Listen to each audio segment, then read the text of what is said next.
Hello दोस्तों, Tally Prime basic to advance video course में आप सभी का स्वागत है। यह है टैली प्राइम का पार्ट 12 जिसके अंदर हम लोग सीखने वाले हैं कांट्रा वाउचर की एंट्री कैसे करते हैं। कांट्रा वाउचर की एंट्री कैसे करते हैं, क्यों करते हैं और कब करते हैं। इन सारे सवालों के जवाब अगर आप जानना चाहते हैं तो बने रहिए वीडियो में लास्ट तक। सारे सवालों के जवाब आपको मिल जाएंगे। चलिए शुरू करते हैं आज की इंटरेस्टिंग टॉपिक।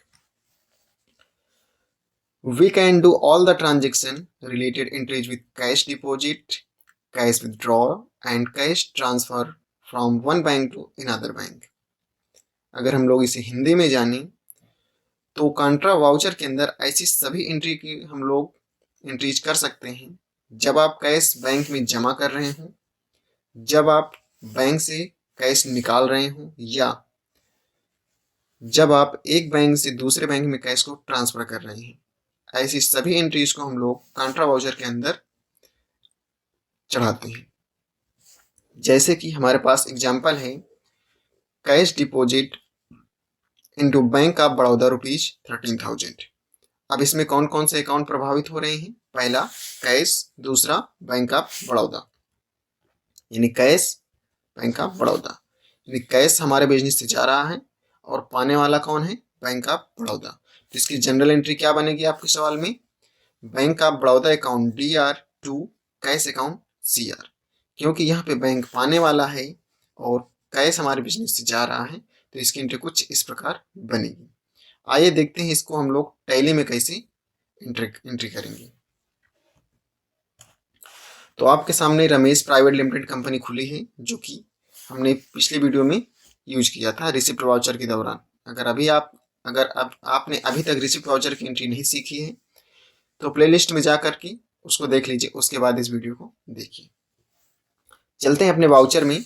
हमारे पास कांट्रा वाउचर पहले से ही खुला है। अगर आपके पास नहीं खुला है तो राइट साइड में आप देख सकते हैं जिसकी शॉर्ट की है F4, या तो आप इस पर क्लिक कर दीजिए या तो F4 बटन दबाइए, कांट्रा वाउचर आपका ओपन हो जाएगा।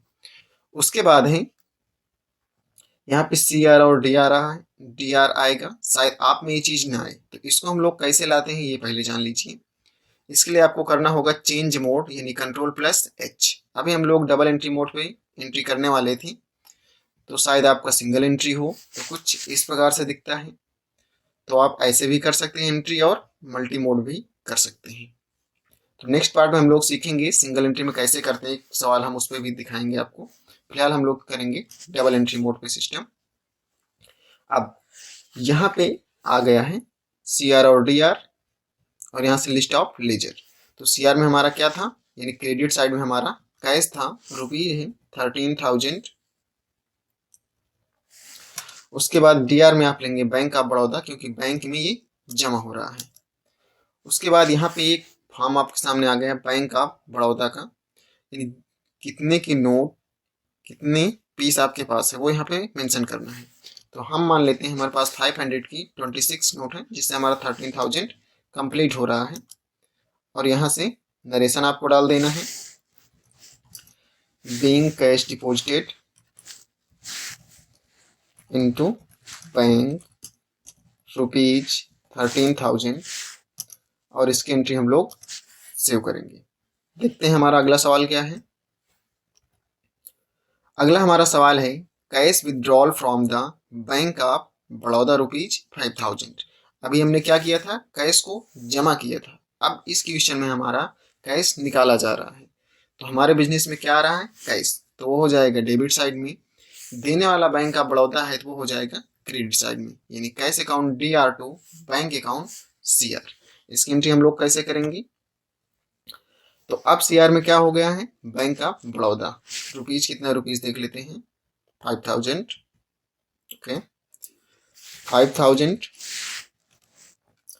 कैश हम लोग विथड्रॉल कर रहे हैं तो यहाँ पे विथड्रॉल डालेंगे, कैश आ जाएगा। उसके बाद नरेशन आपको यहाँ पे डाल देना है, cash withdrawal from the bank rupees जो है वो यहाँ पे डाल के इसको एंटर कर लेना है। अब मान लेते हैं जैसे कि आप कोई नया अकाउंट खोल रहे हैं नए बैंक में, ये तो हमारे पास ऑलरेडी लेजर बना हुआ है। जैसे आपसे कोई क्वेश्चन बोल देता है कि open a bank account in SBI bank and deposited in 10,000 in bank, तो उसकी एंट्री हम लोग कैसे करेंगे, क्योंकि ये क्वेश्चन हमने नहीं डाला था एक अलग सा सवाल हमने बनाया है। तो वहाँ पे आप क्या कर रहे हैं, कैश को डिपॉजिट कर रहे हैं, कितना 10,000, यानी एक नया बैंक अकाउंट खोल के आप उसमें 10,000 डाल रहे हैं। तो हमने ये बनाया। अब DR साइड में किस बैंक, कौन से बैंक में आप खाता खोल रहे हैं, तो उसका पहले आपको लेजर बनाना पड़ेगा। तो जैसे हम मान लेते हैं SBI बैंक, तो यहाँ पे डालते हैं SBI बैंक।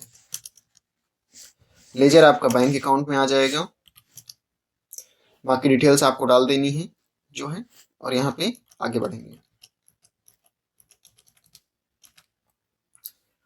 तो ये हमारा हो गया cash credit side, SBI bank debit side. अब फिर से यहाँ पे कैश डिमोनेशन डिटेल आ रही है। अगर आप इसको बंद करना चाहते हैं तो इसको बहुत ही आसानी से आप बंद कर सकते हैं। कैसे, आइए इसको देखते हैं।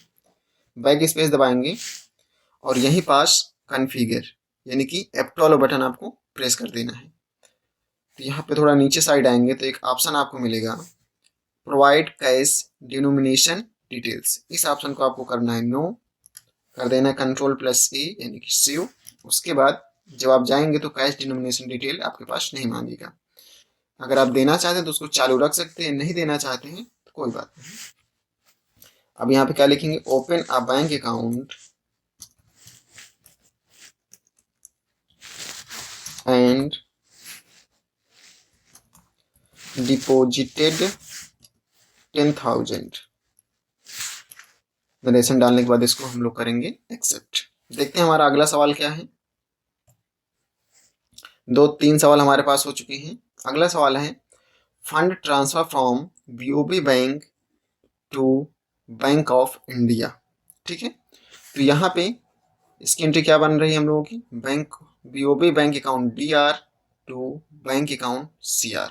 अब इसका मतलब क्या हो, तो BOB बैंक, सॉरी एंट्री यहाँ पे गलत मेंशन हो गई है, क्योंकि transfer from BOB bank to bank of India, पाने वाला बैंक ऑफ इंडिया है और देने वाला BOB बैंक है। यहाँ पे इसकी एंट्री थोड़ा गलत हो चुकी है, इसको सुधार लेते हैं।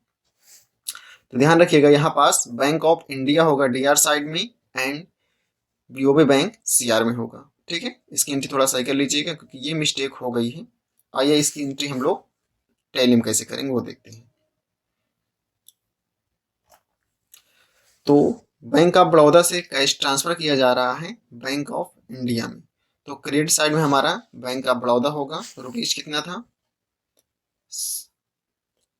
607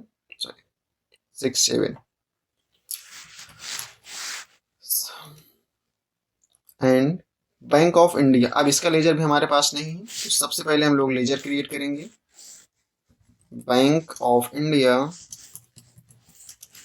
बैंक अकाउंट Ctrl+A कर देते हैं, डिटेल हम लोग नहीं फिल करेंगे और इसको एक्सेप्ट करते हुए सेव कर देंगे।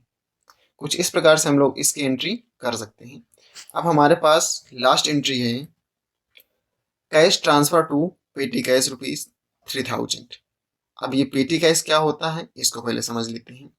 जब आप बिजनेस चलाते हैं और छोटे मोटे एक्सपेंसेस के लिए एक अलग से पेटी कैश का लेजर बनाया जाता है जिसमें कैश का कोई लेन देन नहीं होता है। जैसे आप स्टेशनरी ले रहे हैं, टी वगैरह है, इन छोटे मोटे एक्सपेंस जो भी हैं वो पेटी कैश से ऑलरेडी ट्रांजेक्शन होते रहते हैं, तो कैश में बार बार हमें एंट्री नहीं करनी पड़ती है। तो हम क्या कर रहे हैं, अपना कुछ कैश पेटी कैश में डाल रहे हैं। वो ₹40,000 है, फिलहाल इतना अमाउंट नहीं होना चाहिए, यहाँ पे 3,000 होना चाहिए। तो इसकी एंट्री हम लोग कैसे करेंगे, आइए उसको देखते हैं। तो क्रेडिट साइड में यहाँ क्या होगा, कैश 3,000 और डेबिट साइड में यहाँ होगा पेटी कैश। तो इसका लेजर तो हमारे पास बना नहीं है, सबसे पहले इसका लेजर बनाते हैं, पेटी कैश, और इसका अंडर ग्रुप होगा कैश। तो इस प्रकार से हम लोग एक दूसरा कैश का लेजर भी बनाना सीख जाएंगे। और 3,000, और ये रही हमारा डिटेल। तो उम्मीद है ये वीडियो आपको पसंद आई होगी। हमने टोटल 5 एंट्रियाँ की हैं, आपको दोबारा हम दिखा देते हैं। ओके, यहाँ से है यानी cash bank of Baroda 1, 2 bank of Baroda से कैश निकाला गया था, फिर एक अकाउंट खोले हैं उसमें हमने कैश डिपॉजिट किया था, तब बना था कैश एंड SBI बैंक। फिर बैंक से बैंक में ट्रांसफ़र किया गया था और फिर पेटी कैश में ट्रांसफ़र किया गया। टोटल हमने 5 एंट्री काउंटर वाउचर के अंदर सीखी हैं। तो उम्मीद है ये सब चीज़ें आपको समझ में आई होंगी।